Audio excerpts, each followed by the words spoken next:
I'm Jesse Revell Reviews reviewer, Jesse Revell of Jesse Revell Reviews, and I'm here to review WandaVision. Just as a warning, there will be heavy spoilers, so if you haven't watched this series already, you have been warned. At its core, WandaVision is about grief, loss, and family. After losing everyone she has ever loved, Wanda enters the Sword Base in order to recover Vision's body, which is being disassembled. Upon learning that she cannot leave with his body, she drives to Westview and fabricates a false reality. This reality allows her to create the family that she wishes she had. She bases it on the sitcoms she watched as a child because they represent an idealized family unit. Over the duration of the show, the false reality that Wanda has created starts to show its cracks. At first, Wanda is in a state of denial, as evidenced by the rewinding of the Beekeeper's arrival in Episode 2. And the jump back in time with Vision in Episode 3.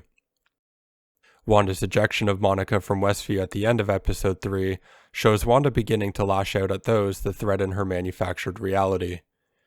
When S.W.O.R.D. flies a drone into the Hex in order to confront Wanda, they fire missiles at her and her kids. This results in Wanda leaving the Hex and confronting Tyler and S.W.O.R.D. directly. Wanda demands that they leave her alone and that she has everything she wants inside the Hex before re-entering. Wanda's acceptance of her grief comes to a natural conclusion when Agatha undoes Wanda's control over the citizens of Westview. They begin to surround her and are very upset and angry for what she has done to them. They beg her to let them go, and she says that she will. Wanda begins undoing the Hex, but stops when she sees Vision and her kids starting to disappear. She is not quite ready to give everything up. Eventually, after defeating Agatha, Wanda comes to terms with her emotions and decides to close the Hex. But she gives herself time to properly say goodbye to Vision and her kids. This life that she has fabricated for herself isn't real, and now she is ready to let it go. Wanda leaves Westview and goes into isolation in a cabin in the middle of nowhere, surrounded by nature. Inside the cabin, the camera tracks into another room, where we see Wanda astral projecting herself and reading the Darkhold. We hear her kids screaming for her help. Perhaps she has come to terms with her grief, but she may still be looking for ways to get what she wants. But WandaVision isn't just a character study about Wanda and her grief. It is also a character study about Vision and his nature and identity. As early as Episode 3, Vision starts expressing that something feels wrong about the reality he exists in. But things start to accelerate later on when Vision undoes Wanda's mind control over Norm, who expresses confusion and pain. This scene is confirmation for Vision that something is very wrong, and that Wanda is the one behind whatever is happening. This culminates in Vision confronting Wanda regarding the nature of Westview. The credits roll as Vision tries to get answers, as if Wanda is trying to end the conversation. Vision screams that he doesn't know who he is, and he is clearly frustrated and afraid as he doesn't remember anything from before Westview. Vision seems to be at a point where he no longer trusts Wanda. This leads to him taking matters into his own hands as he observes the odd behaviors of the townspeople, leading him to exit the Hex. He begins slowly ripping apart, and Wanda expands the Hex even further in order to save him. Vision's identity crisis comes to its conclusion during the fight scene between himself and White Vision, as they discuss the ship of Theseus, a go-to thought experiment when it comes to discussions regarding the metaphysics of identity. Wanda's Vision is the personality without the body. White Vision is the body without the personality. Like the ship of Theseus, both are and are not the true Vision. Wanda's Vision ends up restoring the memories that are hidden within White Vision's mind. White Vision says, "I am Vision," before flying through the roof and damaging library property. Come on, man, how hard is it to use the front door? Before disappearing, Wanda's Vision learns that he was created by the part of the Mind Stone that lives within Wanda. He is literally a part of her. Ultimately, WandaVision is about the connection and love between Wanda and Vision and the grief that Wanda experiences after losing him. After losing her parents and her brother, Vision was the one that helped to pick her back up, and when she lost him, she felt like she had no one else to go to. By the end of the show, Wanda learns how to come to terms with her grief and takes responsibility for her actions by undoing the Hex. As for Vision, he destroyed library property. Now, I would like to take some time to talk about the show's form. WandaVision pays homage to and replicates shows like The Dick Van Dyke Show, Bewitched, The Brady Bunch, Malcolm in the Middle, Modern Family, and more. The first two episodes felt like they were ripped straight out of 50s and 60s sitcoms. They mimic the multi-camera studio setup of the time and employ mostly wide shots and medium shots, as well as using indirect lighting techniques in order to avoid the presence of shadows and stark lines of light. Along with the pacing of the editing, we end up with something that is very theatrical. However, after episode 2, the period-specific technical differences become less noticeable as the show goes on. The visual language becomes more and more indiscernible from the modern cinematic vernacular. I actually think that episode 7's aesthetic is the most well done and stand out alongside the first two episodes, because its visual stylings are more immediately felt. This is due to the intertwining of form and content. The content necessarily pulls attention to the technical decisions by necessity. My least favorite episode in terms of its sitcom aesthetic was actually episode 6. While I thought most episodes did a spectacular job at nailing the feel of the sitcoms they were trying to replicate, this one just feels like a giant miss. It never really manages to look or feel like Malcolm in the Middle, the show it is most obviously trying to be. The failed comedic attempts add further damage to an aesthetic tonal misfire. But they did nail Wanda's Halloween outfit, and Vision's Halloween outfit. And while WandaVision attempts to follow the cinematic rules of the time periods it represents, it also purposely breaks these rules in order to tell its postmodern story. This is best showcased in episode 1 during the dinner scene when Arthur Hart starts choking on his food. Suddenly, we have this transition to single camera shots along with slow zooms and faster paced edits. There is a change from indirect lighting to direct lighting, which results in more shadows. Add an eerie, droning musical score, and the overall atmosphere has shifted dramatically. As Vision helps to remove the lodged food from his boss's throat, notice the lighting over the course of the next few shots. We still have a great presence of shadows. And finally, we are back to the multi-camera setup, the indirect lighting, the laugh track, the slower edits. Prior to the dinner scene, the show spent nearly 20 minutes being convinced that its reality was a 50s sitcom. WandaVision uses its technical decision-making to inform its creative decision-making by using camera work, lighting, sound, and editing to give weight to the discordant moments we have just experienced. These technical decisions make it feel like we are watching a classic Hitchcock film or a classic Twilight Zone episode, rather than watching an episode of The Dick Van Dyke Show. Overall, I think that the team behind WandaVision put a lot of effort into capturing the tone and style of the sitcoms it chose to replicate, and for the most part, I think that the show succeeds. That being said, I find it really weird that they shot the entire show on digital.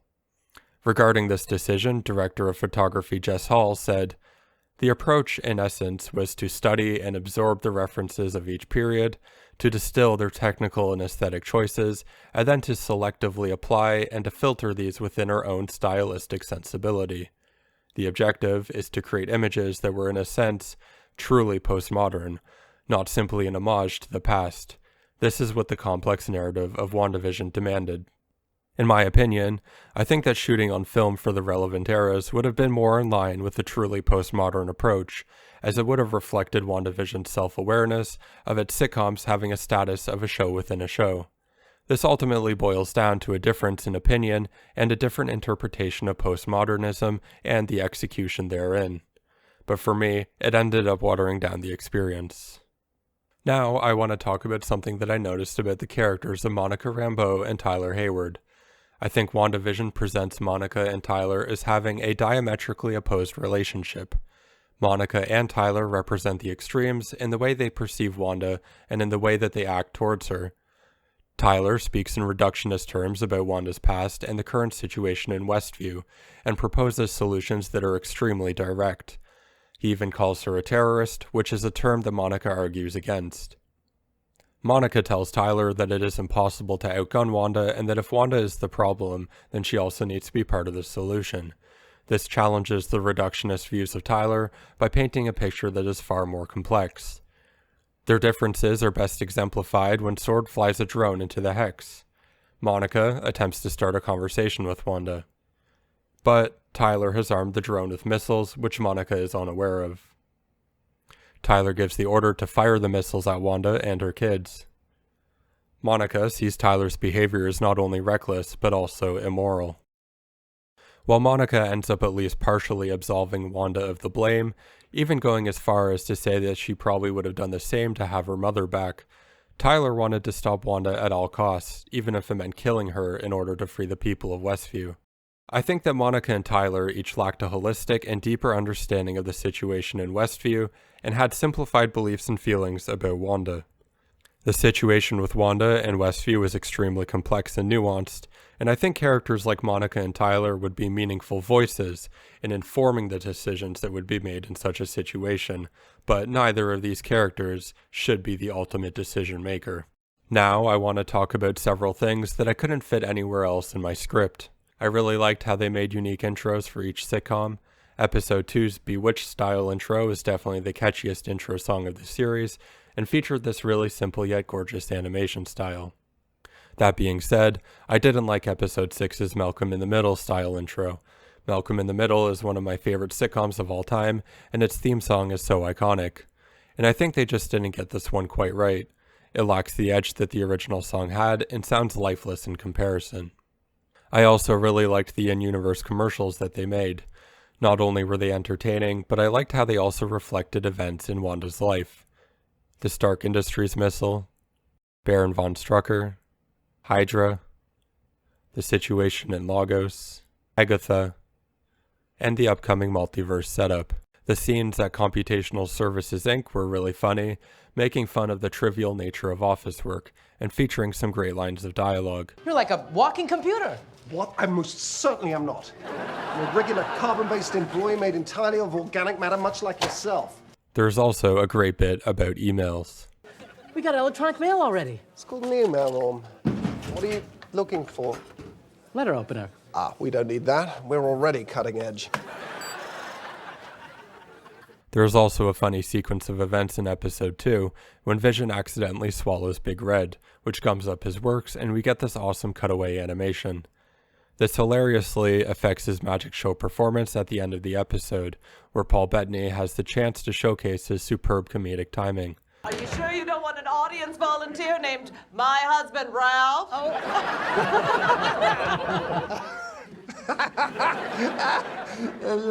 No, abracadabra! Paul takes obvious influence from the old silent era slapstick comedians, like Charlie Chaplin and Buster Keaton, in the way he exaggerates his physical movements and his facial expressions. He may not have the impeccable mastery of the aforementioned legends, but he certainly manages to steal the show. In Episode 2, Wanda attends a planning committee meeting for a town fundraiser, and we get this really awesome shot of a guy diving into the pool. It's not my favorite guy diving into a pool cinematic moment. That belongs to this beautiful dive. But it is definitely one of the best guy diving into a pool moments ever captured on digital. Also, Elizabeth Olsen's eyes wide open expression reminds me of Renee Jean Falconetti in The Passion of Joan of Arc, or Alexei Kravchenko in Come and See. Her eyes just pop out and they express everything. Episode 4 was absolutely terrible. The less I say about this episode, the better, but this episode could have been about 20 minutes shorter if they cut out all of the vapid, unnecessary, unbearably drawn out and boring exposition. It's like a bad Christopher Nolan movie. AKA a Christopher Nolan movie. Terrible, terrible episode. I think that Episode 7 has some great comedy moments, such as when Wanda is talking directly to the camera about letting her fear and anger get the best of her, like when she expanded the borders of the false world she created. We get a cut to the events of the previous episode, with people screaming and running away from the expanding hex while funny music plays in the background. Episode 7 also gave us the super fun and super catchy Agatha All Along. Who's been messing up everything? It's been Agatha all along. I liked the beginning of Episode 8 with Agatha in 1693 in Salem, as she is about to be killed at the stake for betraying her coven. It really establishes Agatha's personality as she plays the victim, just as she does in Westview. She pretends and lies, making the people around her feel comfortable before she takes advantage of them. This is exactly what she did with Wanda. Catherine Hahn was absolutely spectacular over the entire series. We also get this badass family superhero pose. It reminds me of the family pose in The Incredibles. In terms of superhero pose scenes, though, nothing beats the Wonder Woman entrance in Batman v Superman, as Batman and Superman stand behind her, but this is still pretty cool. Also, this shot from the recently released Zack Snyder's Justice League has it beat. Episode 9 ends up being just another MCU thing that is kind of generic, safe, and predictable. There is a lot of blasting and fighting in this episode as things reach a violent climax. The MCU has never been particularly good at creating engaging fight scenes, and that's putting it generously. There are certainly exceptions, like most of Black Widow's fight scenes, the Avengers battle for New York in the OG Avengers, and the final battle in Wakanda in Infinity War. But at least the fight scenes here aren't as horrendous as the Black Panther vs. Killmonger subway fight in Black Panther. So in conclusion, I thought that WandaVision worked well as a character study both for Wanda and Vision. These characters didn't get a lot of screen time in previous films, and the writing in the past was fairly shallow because of this. Dedicating an entire season to these characters allowed the audience to really engage with them on a deeper level. The sitcom setup was mostly entertaining and well done despite my having reservations about certain aspects regarding its execution. A few truly great episodes, a handful of decent episodes, and an absolutely atrocious episode. I am going to give WandaVision a score of 8 out of 10. I want to end this review with some recommendations. Go watch the classic Twilight Zone episode Where Is Everybody, which features a man dressed in a US Air Force flight suit as he finds himself alone in an empty town with no recollection of who he is or how he got there. Sound familiar? Also, go watch the Justice League animated series episode in 2 parts titled Legends, which features Justice League members being transported to an alternate reality. Sound familiar? Does sound familiar also sound familiar? Finally, go watch Zack Snyder's Justice League because it is amazing. Once upon a time, a man was born with an analytical mind, consuming all